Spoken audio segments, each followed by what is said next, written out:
E aí, turma, eu sou o César, professor de História, e hoje vamos fazer a correção da semana 4 do PET de História da turma do 7º ano. Vamos lá, primeira pergunta. Por meio de uma pesquisa, analise e apresente as permanências e mudanças no que diz respeito à religião, economia, política, sociedade e cultura, considerando a transição da Antiguidade Clássica para a Idade Média, certo? Então são várias questões, vários pontos que eles querem que apresentem em uma única questão. Então, para a turma aí que reclama do tamanho das respostas, vamos com calma aí que tem que responder muita coisa. E a resposta: no campo religioso e cultural, o cristianismo continuou a ganhar espaço na sociedade medieval, ditando conhecimento e modos de vida. Lembrando aí também, né, que na Antiguidade Clássica a maioria dos povos eram politeístas, mas no finalzinho ali da Antiguidade, ali principalmente no que a gente conhece como Roma, eles já tinham se convertido ao cristianismo, já viraram monoteístas. Mas essa foi uma mudança também da Antiguidade para a Idade Média. A maioria dos povos, com a expansão do cristianismo, eles passam de politeístas para monoteístas, acreditando apenas em um Deus. A economia continuou sendo principalmente agrícola, com a mudança de que o comércio, que era uma prática em ascensão, perdeu espaço durante o feudalismo, que é uma coisa também que no final da Idade Média, na transição da Idade Média para a Idade Moderna, vai acontecer o renascimento comercial, que depois vai resultar nas grandes navegações e na descoberta do Novo Mundo. No âmbito político, o monarca perde poder para crescer o dos senhores feudais. Na sociedade, podemos destacar o surgimento do servo em substituição ao trabalho escravo da antiguidade. Porque agora, na Idade Média, junto com os senhores feudais, vai acontecer as relações de suzerania e vassalagem, na qual o suzerano, o rei, ele tinha o camponês que vivia ali em seu feudo como seu vassalo, devia a proteção em troca de impostos. Ele oferecia a proteção para o seu vassalo e em troca o vassalo tinha que pagar impostos e tributos para o senhor feudal. Enquanto na antiguidade, ainda com o regime escravocrata, embora totalmente diferente do que a gente conhece como escravidão, por conta da escravidão negra de África, existia ali a relação de submissão. Também vale lembrar que nenhuma dessas mudanças acontecem ao mesmo tempo em todos os lugares na Europa. Isso vai acontecendo hora em um lugar, primeiro aqui, primeiro ali, depois lá, e assim sucessivamente. Segunda questão: leia os textos abaixo e em seguida faça o que se pede. Texto 1.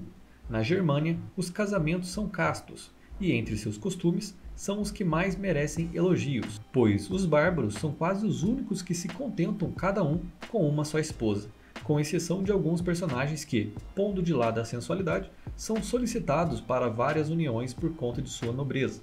Não é a esposa que traz o dote ao marido, mas o marido à esposa.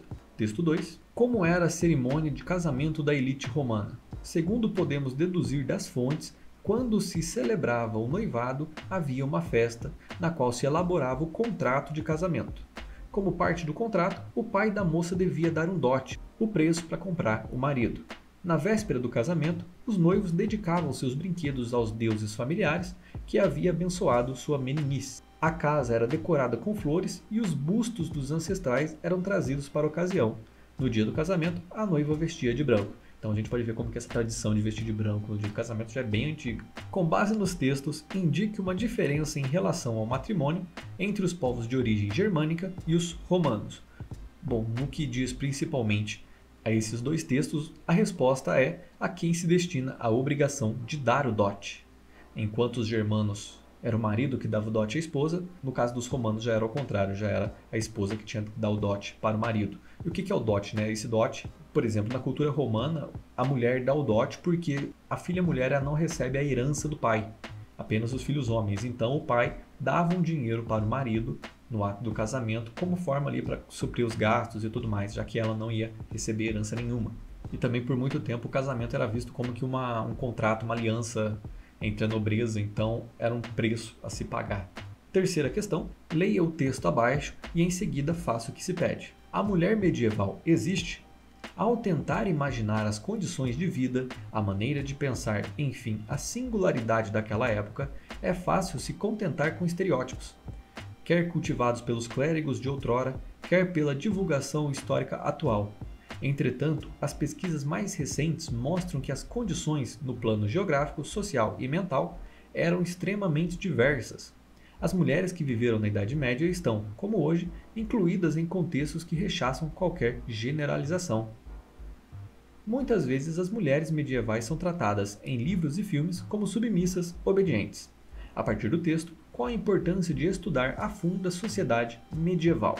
E a resposta: conhecer a variedade das histórias daqueles grupos que a história oficial nos contou por muito tempo. Nós temos nos livros didáticos, na escola, quando a gente pesquisa no Google, uma pesquisa rápida ali, Brasil Escola, Info Escola, essas coisas, esses sites mais simples, apenas uma versão da história. E normalmente ela não abrange toda uma sociedade. Vamos pensar aí, Idade Média, quase 1000 anos, resumir em apenas poucas linhas, é muito difícil. E normalmente essa história oficial é feita por homens para homens. Então o papel das mulheres é muitas vezes subjugado, quando não excluído. Se a gente quiser compreender mais da cultura dos povos, a gente tem que estudar muito mais além do que essas fontes oficiais nos trazem. Então, turma, essa foi a correção da última semana do PET, do primeiro PET de 2021. Espero que tenham gostado. Caso tenha ficado alguma dúvida, vocês podem deixar aí nos comentários. Na descrição do vídeo também tem o link para vocês nos seguirem nas redes sociais e nos vemos no próximo PET. Valeu!